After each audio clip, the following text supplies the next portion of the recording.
శ్రీ వారాహిదేవి జ్యోతిషాలయం విద్య, ఉద్యోగం, వ్యాపారం, పెళ్లి, ఆరోగ్యం, నాగదోషం, సంతానం, రాజకీయం, వామాచార దోషం, భార్యాభర్తల మధ్య గొడవలు, అత్తాకోడళ్ల మధ్య గొడవలు, ప్రేమించి మోసపోవడం, స్త్రీ పురుషుల వశీకరణం, ధనం నిలకడ లేకపోవడం, మీ ఎటువంటి సమస్యలకైనా 24 గంటల్లో పరిష్కారం లభించబడును.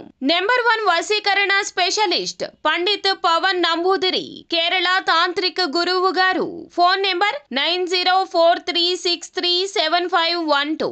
అందరికీ నమస్కారం అండి. ఓం నమ శివాయ. ఓం శ్రీ సాయిరాం. శ్రీ మాత్రే నమః. ముందుగా నేటి పంచాంగం ఈ నెల జనవరి 7వ తేదీన 2025వ సంవత్సరమున చూసుకుంటే గనక కుంభరాశి వారికి జరగబోయే శుభాశుభ ఫలితాలు ఏ విధంగా ఉండబోతున్నాయో ఈ వీడియోలో తెలుసుకుందాం. వీడియో చివరి వరకు చూసినట్లయితే గనక మీకు ఏం జరగబోతుందో తెలుస్తుంది. ఎక్కడ కూడా వీడియోని స్కిప్ చేయకండి. కుంభరాశి వారికి కలగబోయేటటువంటి మంచి చెడులు పరిహారాలను గురించి పూర్తిగా ఈ వీడియోలో తెలుసుకుందాం. చిన్న రిక్వెస్ట్ అండి, ఛానల్ని ఇంతవరకు ఎవరైనా సబ్స్క్రైబ్ చేసుకోకుండా ఉన్నట్లయితే గనక వెంటనే ఛానల్ని సబ్స్క్రైబ్ చేసుకోండి. పక్కనే ఉన్న బెల్ ఐకాన్ని క్లిక్ చేయండి. ఇప్పుడు మనం వీడియోలోకి వెళ్ళిపోదాం. నరాల పనితనం మీ రోగనిరోధక శక్తిని మరియు ఆలోచన శక్తిని బలహీనపరుస్తుంది. సానుకూల దృక్పథంతో మీకు మీరే ఈ వ్యాధిని ఎదిరించడానికి ప్రోత్సహించుకోండి.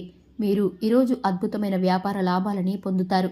మీరు మీ వ్యాపారాన్ని మరింత ఎత్తులో ఉంచుతారు. తల్లిదండ్రుల ఆరోగ్యం కొంత మెరుగుపడుతుంది. ఇంకా వారు మీపై ప్రేమని కురిపిస్తారు. మీ శ్రీమతి అనారోగ్య కారణంగా ప్రేమ కష్టపడుతుంది. ఈరోజు కొత్త భాగస్వామ్యంతో ప్రమాణపూర్వకమైంది. ఈరోజు మీ సమయాన్ని మంచిగా సద్వినియోగం చేసుకోండి. మీరు మీ పాత మిత్రులను కలుసుకునేందుకు ప్రయత్నించండి. ఈరోజు మీ జీవిత భాగస్వామితో గొడవకు మీ బంధువులు కారణం కావచ్చు. ధ్యానం మరియు యోగా ఆధ్యాత్మికత మరియు శారీరకంగా ప్రయోజనకరంగా ఉంటాయి. మీరు ప్రయాణం చేసి ఖర్చు పెట్టే మూడ్లో ఉంటారు, కానీ మీరు ఎలా చేస్తారు అంటే గనక విచారిస్తారు. మీ నిర్లక్ష్య వైఖరి మీ తల్లిదండ్రులను ఆందోళనకి గురి చేస్తుంది. కొత్త ప్రాజెక్టు మొదలు పెట్టే ముందు వారికి దీని గురించి భరోసా కల్పించాల్సిన అవసరం ఎంతైనా ఉంది. మీకు మీ ప్రియమైన వారికి మధ్యన మూడవ వ్యక్తి జోక్యం మరింత రాపిడిని కలిగేలా చేస్తుంది. మీ భాగస్వాములు తమ వాగ్దానాన్ని నిలబెట్టుకోకపోతే వారిని కించపరచకండి. మీరు కూర్చొని విషయాలను సంప్రదింపుల ద్వారా పరిష్కరించుకోవాల్సిన అవసరం ఉంది. ఈరోజు మీ కుటుంబ సభ్యులతో మాట్లాడేటప్పుడు జాగ్రత్తగా వ్యవహరించండి, లేకపోతే అనవసరమైన తగాదాలు గొడవలు జరిగే ప్రమాదం ఉంది. ఈరోజు మీ రోజువారీ అవసరాలు తీర్చడానికి మీ జీవిత భాగస్వామి నిరాకరిస్తారు.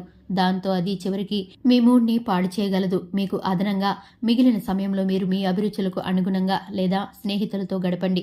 అశ్రద్ధగా ఉంటే మీ వస్తువులను పోగొట్టుకునే ప్రమాదం ఉన్నది. మీ స్నేహితులతో సాయంత్రం బయటకు వెళ్ళండి, ఎందుకంటే అది మీకు చాలా మేలు కలుగచేస్తుంది. మీరు చాలా పేరు పొందుకుంటారు.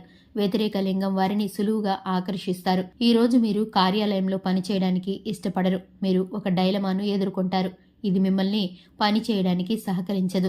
ఈ రోజు ప్రారంభంలో మీకు అలసిపోయినట్టుగా ఉంటుంది. ఈ రోజు గడిచే కొద్దీ మీరు మంచి ఫలితాలనే పొందుకుంటారు. రోజు చివరిలో మీరు మీ కొరకు సమయాన్ని కేటాయిస్తారు.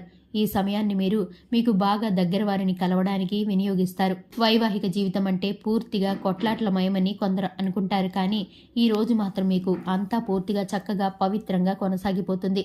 విచారాన్ని తరిమేయండి, అది మిమ్మల్ని ఆవరించి మీ అభివృద్ధికి అడ్డుపడుతుంది.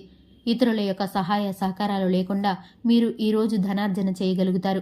ఈరోజు మీరు ఇతరుల అవసరాలు తీర్చాల్సి ఉంది, కానీ పిల్లలతో మరీ ఉదారంగా ఉంటే సమస్యలు ఎదురవుతాయి. మీ యొక్క వ్యక్తిత్వం ఇతరుల కంటే భిన్నంగా ఉంటుంది. మీరు ఎక్కువ సమయం ఒంటరిగా గడపడానికి ఇష్టపడతారు.